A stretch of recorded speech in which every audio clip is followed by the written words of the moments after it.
يا صباح الورد والفل والياسمين، صباح الهنا والسعادة على عيون أحلى متابعين في الدنيا وأحلى اخوات في الدنيا. عاملين ايه يا بنات؟ يا رب تكونوا كده بألف صحة وألف سلامة كده وألف عافية. وحشتوني قد الدنيا كلها. أنا ريهام أحمد ودي قناتي. لو لسه أول مرة بتشوفي قناتي قلب أختك، تأكدي كده إن اشتراكك هيشرفني وهتبقي على راسي من فوق.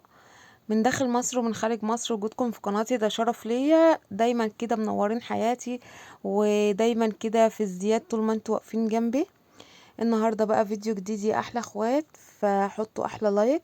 ولو لسه مشتركتوش في القناه يا ريت تنزلوا تشتركوا كده وتفعلوا زر الجرس على اشعارات الكل، علشان كل ما انزل فيديو جديد تنوروني بقى في قلب الفيديو كده باشتراككم الجميل وبلايكاتكم وبتعليقاتكم، كل حاجه كده حلوه منكم. فربنا يديمكم نعمه في حياتي، اللهم امين. يوم جديد وروتين جديد في حياتي وفيديو جديد على قناتي، حابه انكم تشرفوني كده باحلى لايك فيه. تعالوا في اول فيديو كده ناخد حسنات مع بعض، ونذكر الله ونصلي على النبي عليه افضل الصلاة والسلام.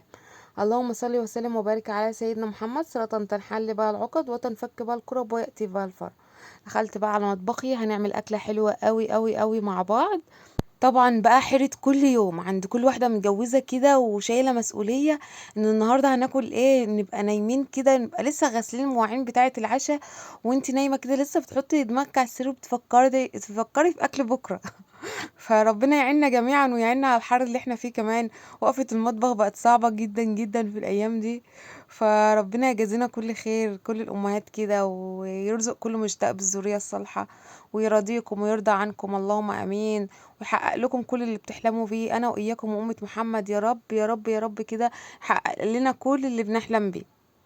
جبت الحله بتاعتي، اول حاجه دخلت كده نضفت البوتاجاز، وما بيحلاليش الشغل كده وانا في المطبخ والبوتاجاز مش نظيف. لازم كده انضف البوتاجاز عشان لما اجي اعمل الاكل تحسوا ان ينفتح نفسي كده وانا واقفه قدام البوتاجاز. كنت عامله تنظيفه جامده جدا للبوتاجاز، كنت مخلياه فل شمعه منوره. عملت الاكل بتاعي امبارح، سقط عليه شويه زيت، رزيتين معلقه مش عارفه ايه، فقلت امسحه الاول قبل ما اقف قدامه كده. هنعمل ايه النهارده؟ هنعمل محشي وهنعمل بطايه حلوه مقلوظه كده. حط اللايك الجميل، ادخلي برجلك اليمين ونشوف احنا هنعمل ايه النهارده. اول حاجه عملتها ان انا جبت الحله بتاعتي، وبعدين حطيت فيها الماده الدهنيه بتاعتي، زيت سمنه اي حاجه، بس انا بستخدم الزيت. بحس ان الزيت خفيف شويه عن السمنه في الاكل، فبستخدم الزيت العادي، زيت تموين، زيت اي زيت موجود عندي، زيت ممتاز حلوه. بحب ان انا استخدم ممتاز وحلوه، ما بيطروش، بيفضلوا عندي فتره. تمام. فعملت ايه؟ سخنت الزيت وقمت حاطه بصلايتين كده مفرومين في الكبه، وقمت جايبه كيس الصلصه ده كان عندي في الفريزر، وقمت ايه مفككه بس الكيس، سلكه الكيس منه، وقمت حاطه ايه الصلصه كده، وهسيبها بقى ايه تغلي مع نفسها، لانها هتحتاج ان هي تتسبك جامد، علشان انا كنت ضرباها في الخلاط من غير ما تستوي على النار، وقمت حطاها كده في الخلاط ايه عاملاها مجمداها. هنا بقى الحله كانت غلت، كنت حاطه حله وحاطه فيها ميه علشان اسلق البطه فيها. آه على فكره، المفروض ان انا بعمل بطه بكذا نوع، يعني مش هقولكم نوع واحد. تمام. فانا علشان كنت مستعجله، الولاد بقى ايه، يا ماما اعملي لنا فراخ، لا اعملي لنا بط، ريماس اعملي بط، واحمد اعملي فراخ. فعملت ايه؟ فطلعت البطايه متاخر. يعني انا كنت شغاله اهو في المحشي، والبطايه طالعه متاخر. وعاوزه اقول لكم ان انا كنت شغاله اساسا في الاكل ده حوالي الساعه 7 وعايزه انجز. فقمت مطلعه البطايه وقمت غاليه ميه، وقلت ايه انجاز يعني. المفروض ان انا بعمل ازاي؟ بقوم مقطعه بصلايه، اللي هي بالمرته او المرته، مرته مش عارفه اسمها ايه. كنت بقى بعمل ازاي؟ بجيب بصلايه مفرومه، وبعدين بدعك بقى البطايه كلها بشويه توابل كده، واركنها شويه، وبعدين اشوحها على النار من غير اي ميه، وبعد كده ايه اطش الميه عليها، اللي هو القعد بتاعها يعني، او الشوربه بتاعتها. فانا قلت انجاز يعني في الوقت وكده عشان انفض، فعملتها بالطريقه دي. هنا بقى كانت الطماطم خلاص اتسبكت او الصلصه اتسبكت، وغسلت الرز بتاعي، حطيت عليه التوابل بتاعتي، ملح وفلفل اسمر، ولو في بهارات محشي بحطها، مفيش حطيت شويه ايه شطه كده بس، وشويه توم مفروم كده، والخضار بتاعي. بعت الولا احمد ابني جاب لي ربطه خضار، جاب ربطه خضار والله العظيم يعني 3 4 بتاع اسمه ايه 3 4 عيدان خضره كده. فكان عندي خضار في الفريزر كنت مفرزاه، طلعته وقلت ايه استخدمه بقى، علشان ايه مش هينفع كده يعني، مش هينفع الشوية دول بس. كان المغرب أذن عليا، قلت اصلي المغرب، كانت الصلصة اخدت في القعر. يعني لو هتلاحظوا الصلصة نازلة ناشفة شوية، مش اللي هي فيها إدام بقى وجوسي وكده، فتحسوا ان هي تقيلة قوي قوي قوي قوي كده. فانا عملت ايه، قمت حاطه الصلصه على الرز وهزود لها ادام بقى او الزيت. يعني الادام عندنا بنقول ادام، زي الزيت يعني اللمعه بتاعته او كده، يعني مش عارفه اوصلها لكم ازاي، بس ما علينا، هو يعني الزيت.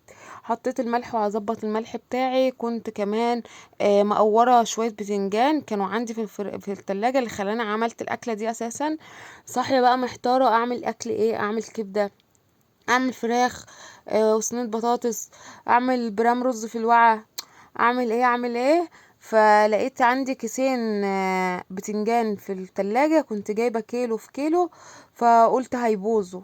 فلقيت واحده منهم بايظه، فقلت لا خلاص بقى، هو عمره كده يعتبر ايه، خلاص هيدخل بقى ان كل شويه الاقي واحده بايظه، بس خساره بقى.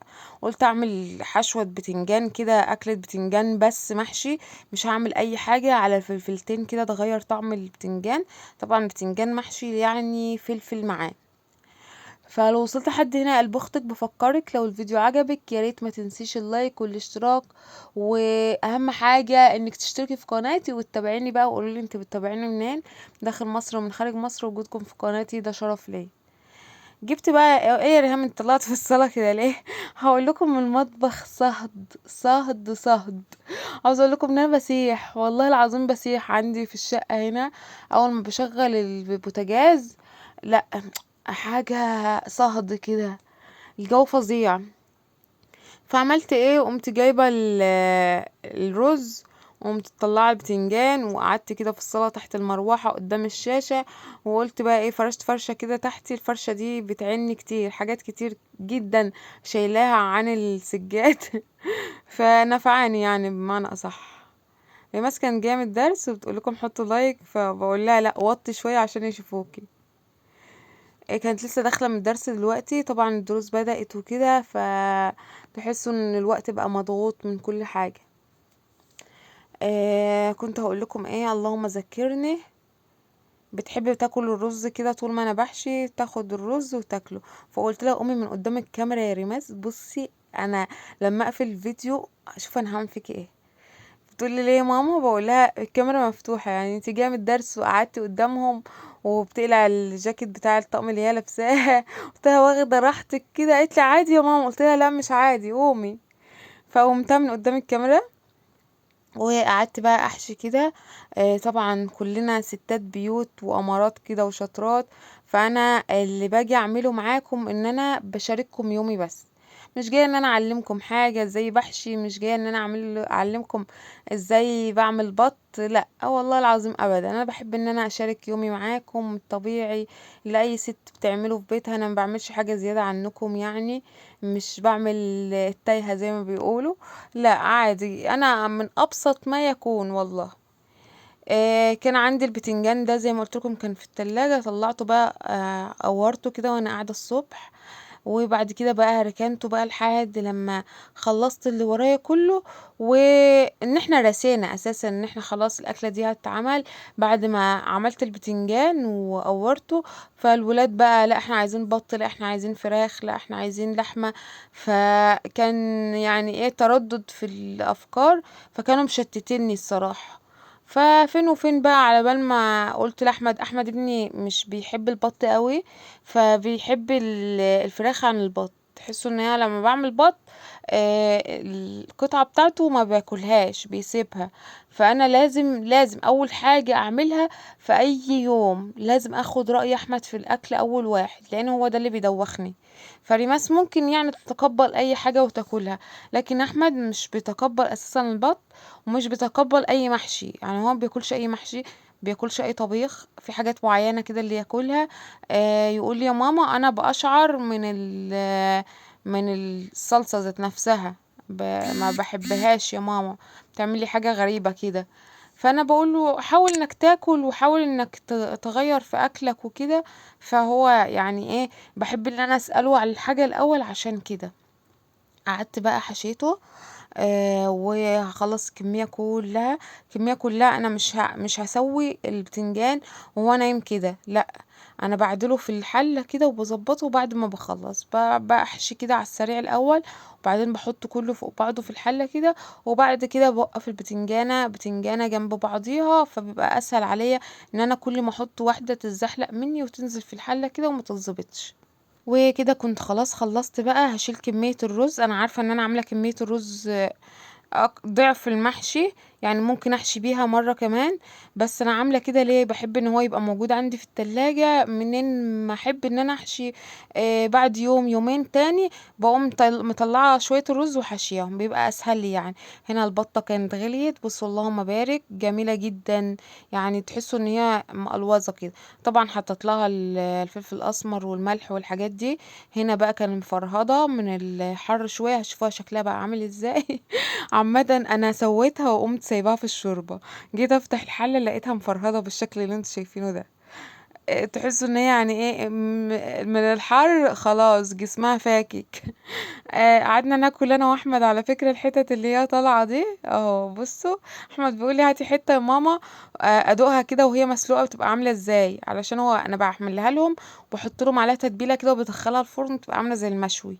فهو قال لي هدوقها كده يا ماما، فقال لي الله يا ماما ده طعمها جميل، عشان كنت لسه طافية عليها. تعالوا بقى ايه نزود المحشي كده ونعلق عليه بالمرة، بحيث ان الاكل كله يبقى خالص مع بعضه. كان البطاية المفروض ان انا كنت حمرتها في الفرن، هقول لكم دلوقتي ايه اللي حصل. هزود بس المحشي معاكم، بزود المحشي كده شوربة البط. الشوربة كانت جميلة جدا، البطاية مش دسمة، مش عاملة لي دسامة قوي في الشوربة ان انا اضطر ان انا ازود الشوربة كمان مية. لا، انا واخدة من الشوربة على طول بزود بيها على طول. اللهم بارك، كان طعمها والله العظيم يستاهل بقكم. هزود المحشي بالطريقة دي وبعدين هسيبه بقى يغلي كده، هيوصل كده مرحلة الغليان بقى. وعاوزة اقولكم ان الريحة بقى كانت فحفحة كده ومطلعة، اللهم بارك يعني.